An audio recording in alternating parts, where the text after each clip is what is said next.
Everybody ready? Ready to go? Okay.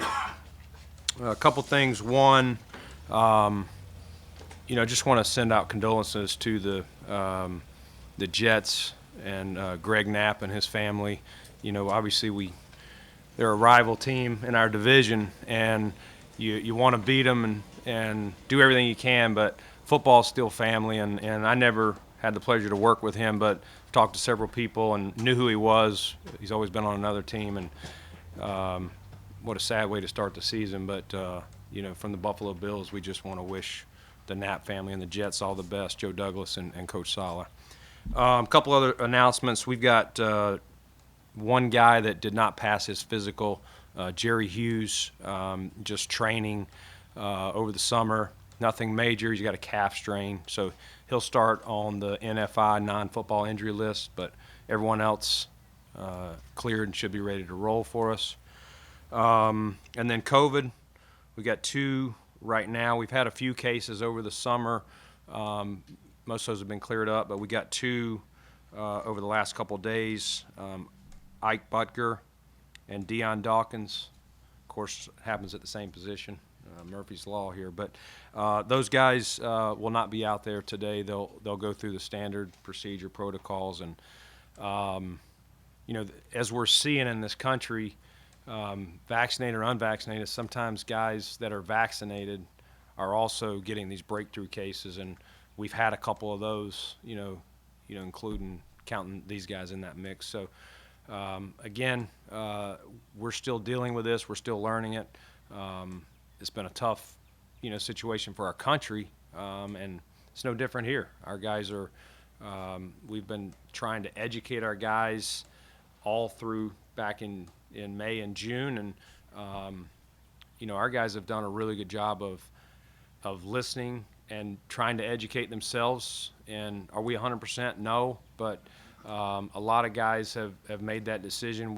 We've had an uptick in guys that have at least got one shot, and so we'll continue to educate. At the end of the day, we're not going to force it on any of our players or any of our staff. It's a personal decision, and that's how the organization will handle it going forward. So with that said, I'll open up to questions. Brandon, can you look? All that being said, you've had a couple players that have been in the news with their views. Cole, obviously, Feliciano. Inside the building, are you concerned that this could become a divisive situation? These guys have been very outspoken, and I don't know, it just seems like a Jerry Hughes is coming back at him. Are you worried about some of this? Yeah, great question. Sometimes stuff gets out on social media and you don't know how to interpret. And, I've had a lot of conversations with some of the guys you've mentioned, other guys that you haven't, and it's tough. And guys are trying to educate themselves. They're trying to look at all sides. But I do not think, we've got professionals, and we allow them to express their views. And as long as it's not going to be a distraction, and that's the point that Sean and I have both made, and we don't believe anything is. And I think when we get to out here back on the grass playing football, you'll see where our guys are focused. They're focused on winning. Brandon, I know this is probably a question for Sean too, but I think in the kind of the Zoom calls in the off season, the overriding kind of feeling and concern beyond just individual health was, would it impact the preparation for the season? So as you begin camp now, is it at a state, gauge for me, if you will, how much of an impact the lack of vaccination on your roster has in the overall preparation? I think to me, it's kind of like last year again, even though we're in a different place here and in this country with the protocols. If you're unvaccinated, the protocols are very similar to last year. If you're vaccinated, they're different, but it's new for us. It's almost like last year was a little bit easier for all clubs because nobody was vaccinated. So everyone masked, everyone did couldn't go in the saunas, steam room, couldn't go in the cafe, or couldn't sit down in the caf. So now it's just trying to make sure we create an equal environment for everybody, even though some guys can't go in the sauna, some guys can't sit down in the cafeteria. But we respect everybody's final decision whether they're going to get vaccinated or not, and we're just going to do the best we can here. I think once we, kind of like last year, it was a big unknown. Were we even going to get through camp, or we can get through a season? There's going to be some bumps in the road, just trying to figure out what we can do with unvaccinated guys versus a vaccinated person, but we'll figure it out. We're all on the same team. I think our unvaccinated guys know we're behind them.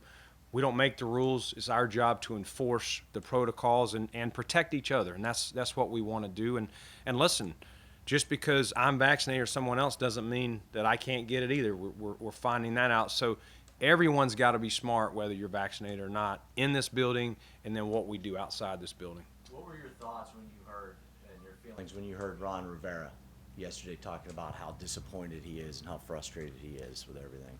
Yeah, I didn't see his press conference, but I read the quote, so I didn't see the emphasis of it, Josh. But Ron is a good man.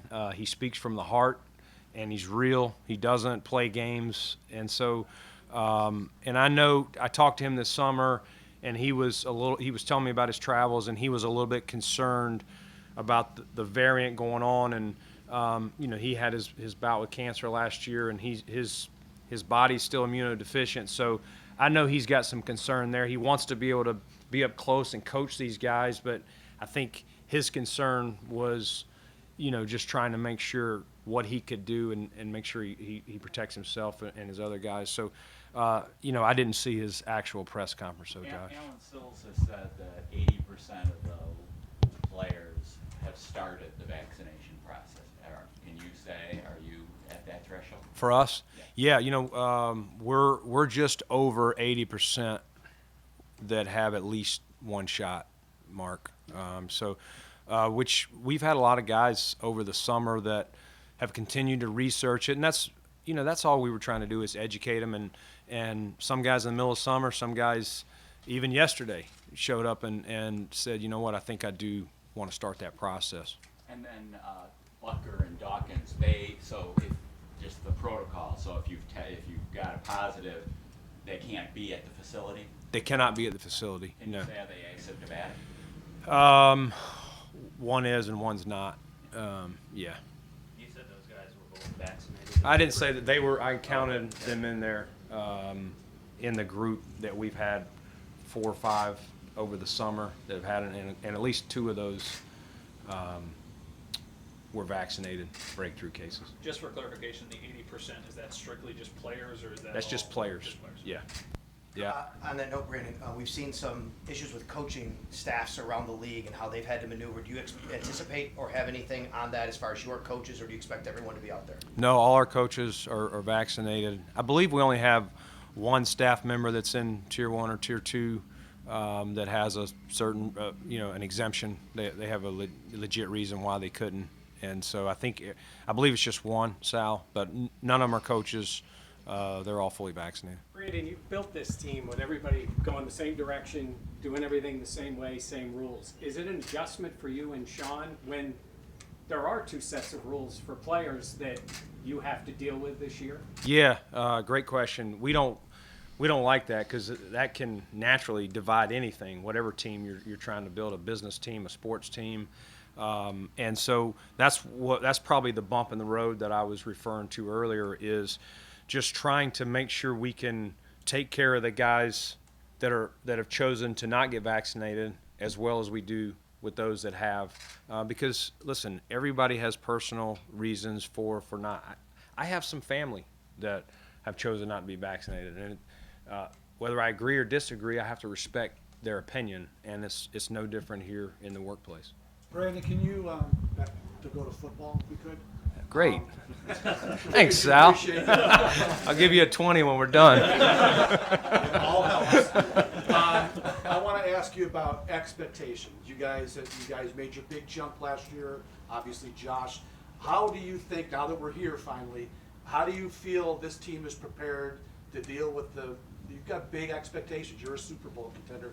Are you guys dealing with that the way you hope they are? Yeah, I think our guys understand. We've stressed it all year and all off season is what we did last year was really good, but it means nothing. We're 0-0. One of the coaches I heard him talking to a couple players yesterday, talking about reclimbing the mountain, that we don't get to start up here. We're starting at the bottom. Everything we did, all the success we had, it doesn't mean anything. Everybody's 0-0. Everybody's at the start line, and we have to reestablish the things that we did well last year because people have tape. They're going to watch how we did. Some of the things that we did offensively, we put up some really good numbers.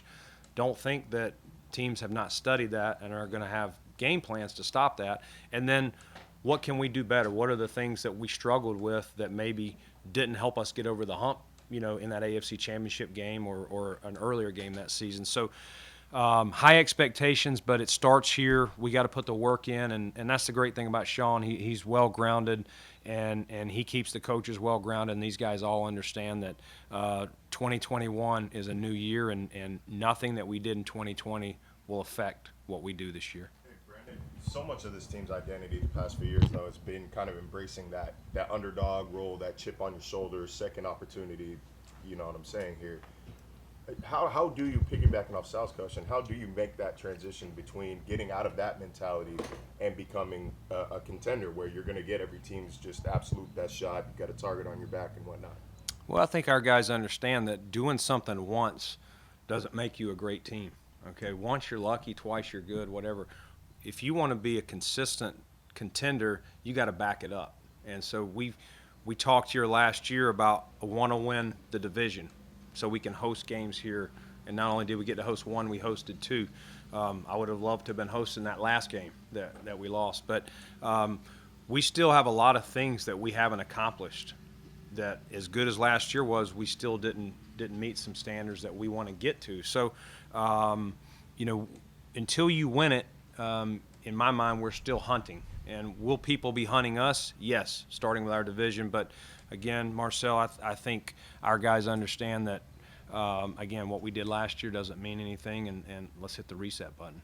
So the chip's not going anywhere. Our guys play with a chip. I think it starts with Sean. He does a great job. He coaches with a chip. He walks around the halls with a chip, and our guys feel that. How have talks been going with Josh's representatives on an extension? I don't really get into that, Mark.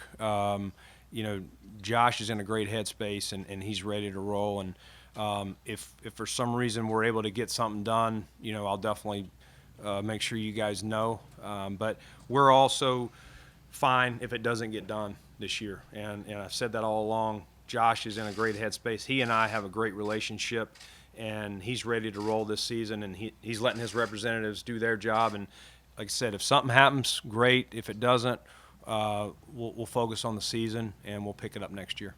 And I think we all kind of get that response, right? And that was kind of the one Yeah. you gave me during that Zoom. But you kind of had that wry smile going, too, that would suggest things would go like that one, kind of right there.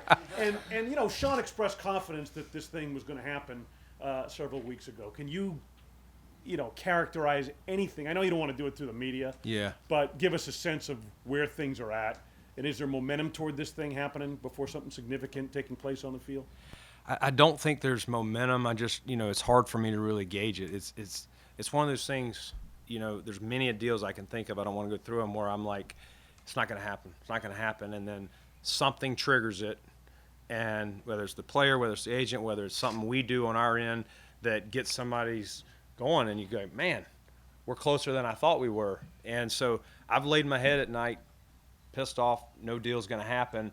And then all of a sudden the next day at dinner I get a phone call from the agent or Jim Overdorf or Kevin saying, hey, they just sent us this.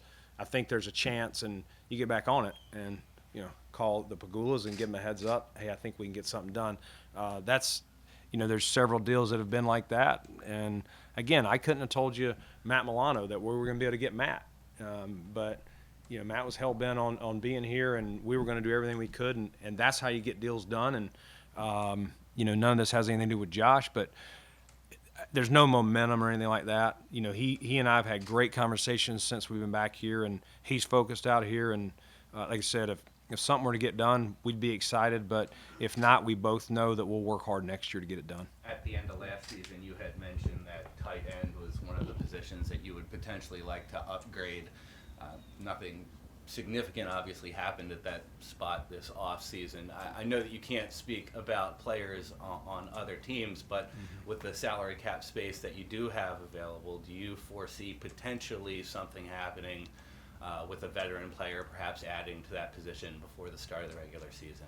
Yeah, good question. I thought our tight ends had a good offseason. I thought Dawson really did a great job. Tommy Sweeney got back in there. We added Hollister, and we got some young players Reggie Gilliam and Quentin Marsh. So I think we have some guys we're excited about, and we want to give them an opportunity. But listen, any position, Jason, that we think we can upgrade, we wanted to create some space so that if an opportunity came to trade or a player at any position, multiple positions, that a veteran out there that, you know what, if it's the right price to add to our team, we'll do it. We're going to continue to do that. We're going to evaluate other rosters this August, and if we see a chance, whether it's tight end or something else, and we think it'll be the right piece on the field in our locker room, I'll definitely look to add them. Brandon, you have 18, 19, 20 starters probably returning. Is there a position battle that you look at where the competition is going to be at a really high level that you're excited about, maybe 2 or 3 players? Yeah, I mean, I think both of our lines, Sean and I believe in building up front, Matt, and it starts and ends there. And so we've tried to create a lot of competition, a lot of depth. We got some guys back and some new faces on both of those, whether it's through the draft or through free agency. So I think you're going to probably see me the first few days of pads watching those one-on-ones and seeing how those guys go. But we got to have a lot of competition. Our receiver room's got a lot of guys in there with a lot of different skill sets, whether it's size, whether it's quicks, some speed guys, and that return game too. We lost Andre Roberts. We got some different pieces there, that are going to be in the mix. So I'm excited about this team. I'm excited about camp. I love going away, but this is going to be unique here. A second year. We got great facilities and sleeping in my bed, so that's still good too. Brandon, from the outside looking in, it looks like maybe you tried intentionally to get a little bit longer and leaner on the defensive line, maybe specifically at F.A. Obata comes in, Greg Rousseau, maybe Basham doesn't fit as well there.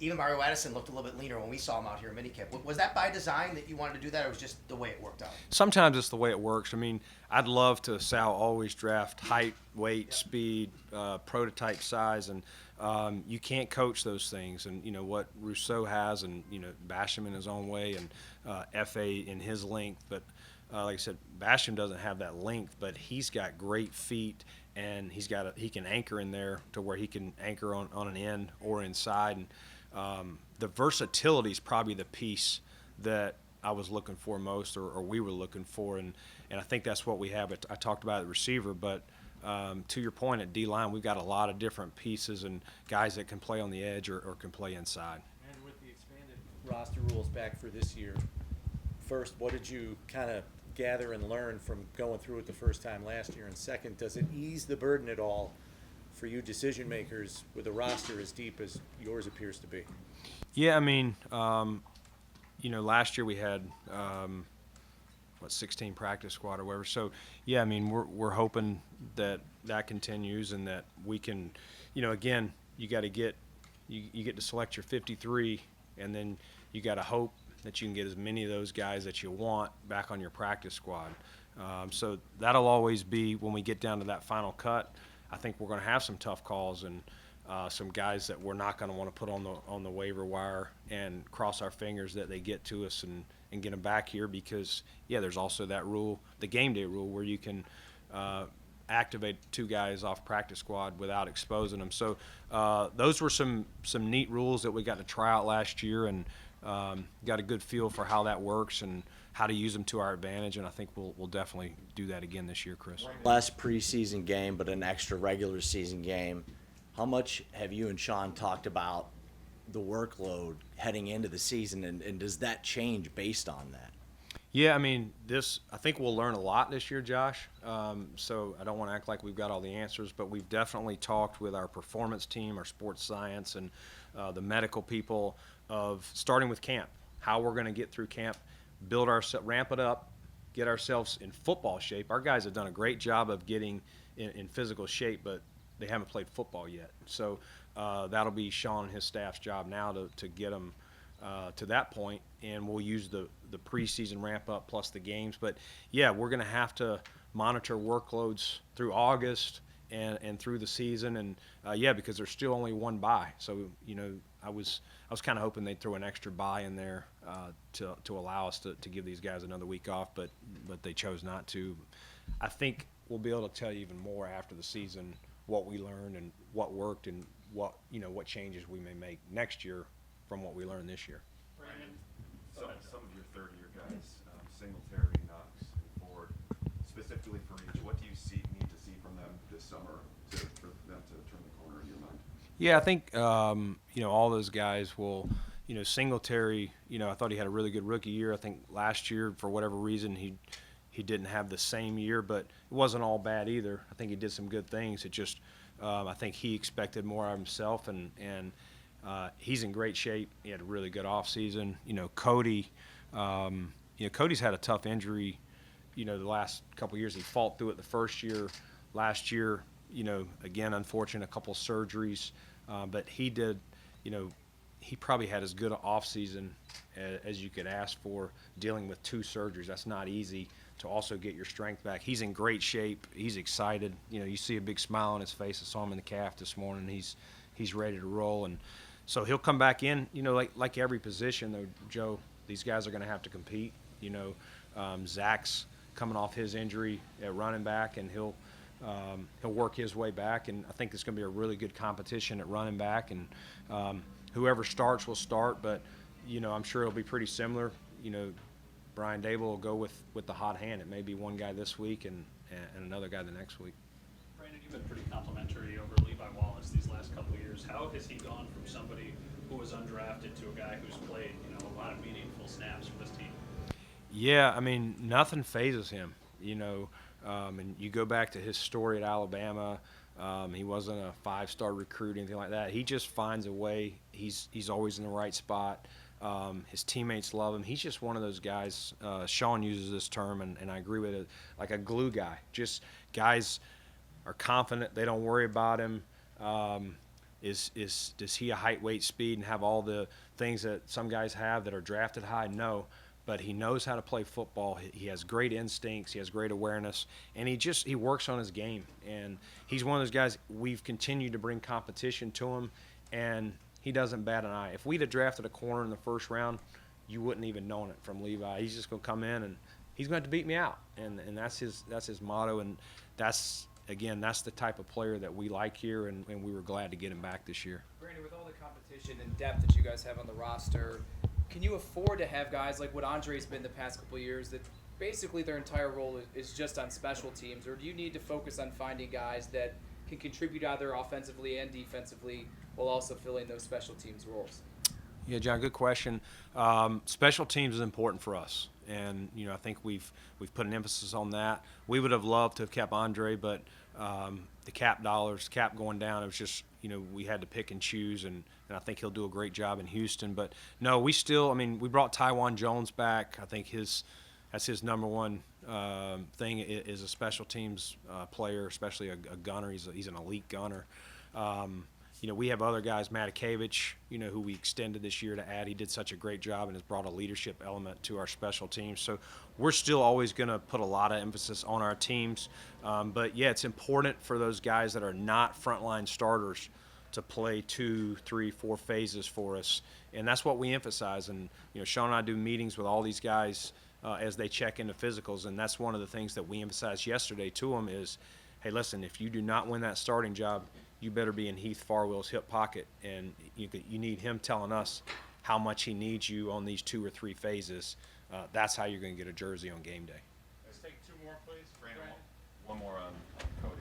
Yeah. During the offseason, you said that you anticipated that he would be one of the best 5 that they had. Do you still hold firm to that after all of your offseason business? Yeah, I think we believe in Cody a lot, and I think when he's been out there, I think he's done really good things. Cody's he doesn't bat an eye. We play him at right tackle his first year.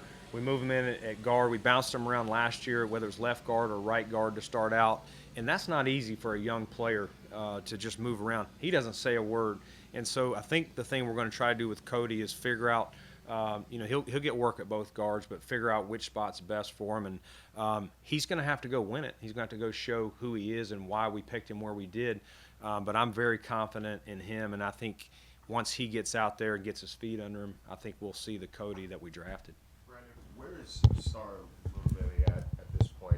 I'm not sure if I'm allowed to be specific in what we saw him do in OTAs and minicamp, but is he ready to be fully integrated back into the lineup, or are you starting him slow, or where is he at? Yeah, I think we'll get him back in the lineup and get him going. Obviously, Starr's going to have to get his feet underneath him. You don't just sit a year out and come back and everything come back like that. He's going to have to work his way. I think the thing we've told Starr is, listen, don't try to do too much too early. Get out there, get your feet under you, especially when we get back in pads. But he's in great shape. He's worked hard.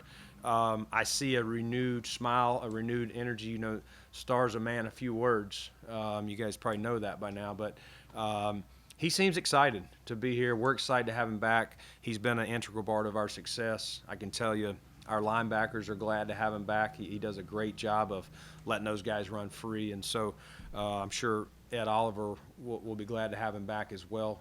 A few less double teams for him. So I'm excited to see Starr, and I think he's excited to be out here. And if I can follow up with that, a lot of the talk about Starr's return has centered around the impact on Ed.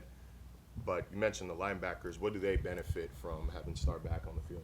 Yeah, I mean, he does a great job of just eating up blockers and keeping guys getting to the second level so that Tremaine and Matt and AJ and these other guys can roam to the ball. And, Tremaine and Matt last year, probably they had some injuries early in the year, but I think it was also, just dealing with not having Starr in there, different pieces, and we had no off season, so we had some new pieces in there, and I think our whole D-line maybe started a little slow, but the second half of the year they really picked it up, and I think year two under Eric Washington, those guys I think you're going to see even more out of that group. Thanks, Ryan. One more Yep, don't leave. I got one more thing. There's a gentleman here that has covered the Buffalo Bills for a long time. It's good to see his face, and he's going to be retiring here real soon from the Buffalo News, and I know Catherine's here to replace him. But, Vic, you've done a great job. Just from afar, I knew who you were, and from Carolina, just being in the league and getting up here and getting to know you. And, he's written books, bestsellers. He's a Hall of Fame selector. My son's listened to him on Sirius XM and told me a couple of things he said. I said, tell me if he ever says anything bad about me. But in all seriousness, great career, and I know you're going to continue to do that. But you'll be missed showing up every day here. I know these ladies and gentlemen will miss you. And from the Bills, we just appreciate how you've connected us with our fans even before. And I'm sure I speak for Bill Poling and Marv Levy and all those guys. But from Boyko and his staff and all these people, we just want to say thank you, and I got a little jersey for you here as well. Come on up.